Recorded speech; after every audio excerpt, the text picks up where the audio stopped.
Is this a function of heat then? Like, is there a certain temperature that is it a linear relationship? So let's say if we're boiling or steaming something, that water boils at 212 or 100 degrees Celsius, that you can't really get anything higher than that because water is going to evaporate. But if you're searing a steak at, let's say, I don't know, 450 degrees, is that relationship of AGEs linear to temperature?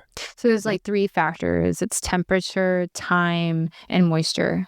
So it's like the steak thing again, right? So like, Great example. yeah, so if you have really, really high temperature, that's going to drive up the AGs. If you have very low moisture, that's going to drive up AGs. And if you cook it for a really long period of time, it's going to drive up the AGs.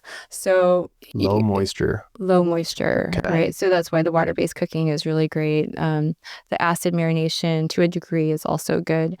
So like two comparisons, right? If you were to flash steam something, like low cooking time, moisture, low heat, right? That's going to be way less AGs than you produce if you were to deep fry it, because then you have the high heat, the low moisture, and then also Temperature. Yeah, Yeah. high heat. Yeah. Wow. Okay. This is so interesting. There's a lot of other details in between that too that I feel like we probably don't have time to cover here. Sure. But generally, it forms more in animal products. So the AGEs will form highest in ingredients are highest in fat and protein, which is why I try to be more plant-based when I can't control that. But you can significantly cut back on the production with just the cooking method. Fats, primarily through fats? Through animal fats? Animal fats, So yeah. like does a fat profile change things? So let's say you take a grass-fed cow, which is higher in like CLA fats and omega-3s versus like a feedlot cow that has, lower amounts of those healthier fats. Does that impact? I haven't seen, so usually when I cite these things, it's actually from my mentor's like database that he created, where he literally took like hundreds of foods and measured how many AGs were in different foods depending on how he processed it. I haven't seen grass-fed fat versus, regular feedlot or anything. That'd be really interesting to examine. I have seen, even just frying with tallow versus, like avocado oil or something. Avocado is going to be way better than using tallow. Interesting. It's all like the flavor. Everyone's like, I want Wagyu beef. I want all this high fat. I want tallow. I want to cook everything in tallow. Yeah. At least that's a trend I see right now these days. The tallow, yeah. I'm always like, oh God, please don't use the tallow, because it's not great for AGs. In terms of like what I do, I try to, like I said, I'm really big on preserving the joy of food, and I think because I've been in the space for so long that I actually can recall like how many AGs are in certain types of food. And I try to aim for like 8,000 or less AGs a day. The average in New York when they did a study was 15,000 AG kilo units per day.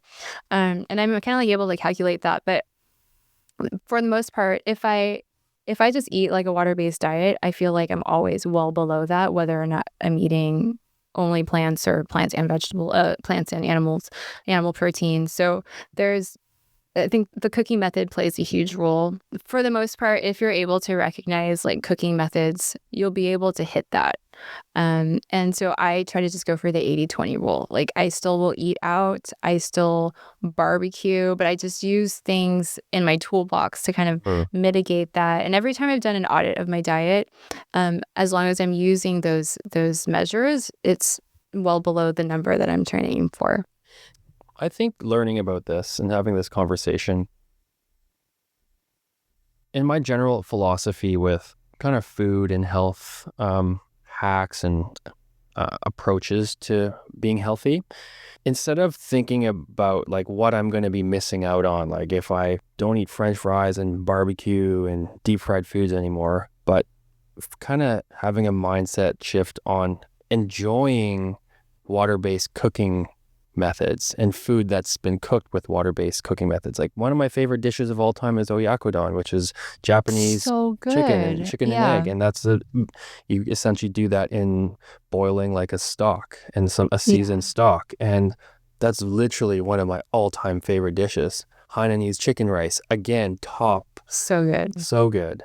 And I think if there's ways, and I'm sure you've got tons of recipes, I've seen them online, they all look amazing, and I do enjoy Yeah. those foods, and focusing on more of what I can enjoy instead of like what I'm going to be missing out on. I think that's a great Now approach. you're sounding like a dietitian. Yeah. Focus on the things that you can control when you want to control them. Yeah. But still enjoy life. That's the only way it's going to be sustainable, right? Yeah.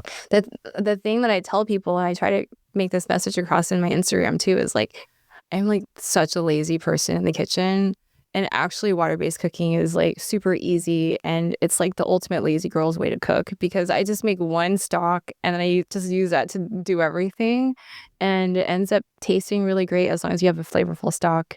And that's what my mom has always done. Like, she made almost every single meal for us growing up, and she had a full-time job where she was off of work by 5, and somehow by 6 we had dinner, and it was like all these different dishes, and I was always like, how did you do this? And her secret was always having, a flavorful stock and just using that as a base for everything. That is, I think, personally, what a lot of home cooks miss out on is stocks, because they don't want to maybe make that stock and put the effort into like let something sit on the stove for so long. They want the shortcut. Give me the 30-minute recipe. Yeah. But like how I use stocks, if I'll batch cook a stock, I'll freeze a lot of it. Oh, yeah. Right. And I think that's a good shortcut, because stocks are so incredibly underrated within like the home cook world. Just having that subtle base flavor you can add to dishes and learning how to like take a stock a certain direction. Yeah. I think that's so undervalued. And I think if that's what you're saying, how that can improve our water cooking game, Yeah, for sure. that's an area of focus that I'd love to focus on. And actually, you could even do a super quick stock. Like dashi is actually super easy, and it's a staple of Japanese cuisine, and yet it's flavorful. It's easy to make. You only need 2 ingredients, right? You could make it in advance if you want. And I do that sometimes. I'll take the kombu and I'll just stuff it into a canister or something and have it sit in the fridge until I'm ready to use at night, and then boil it with the bonito flakes, and then you're done. And that it becomes such a great, anyone who's experienced really good dashi knows that it's just like, it's such a good base for many different dishes. So it doesn't have to be, a 5-hour broth, which is also delicious. But if you don't have that time, it's totally okay. I've done many things on the fly too, where if I don't have a stock, I just make a very flavorful broth using, the other day I did tomatoes and dill and some Meyer lemon, and it was great. Ultimate. Oh, I love that. So good. Oh, It doesn't have to be yum. a bone broth or something. I love bone broths too. I live pretty close to my mom, and so usually I just kind of mooch off of her bone broths. I'm like, Mom, Lucky you. what did you make? I go over for the long, the ones that she takes a lot of time to make. But yeah, just on the fly, I'll just make like easy to make stuff.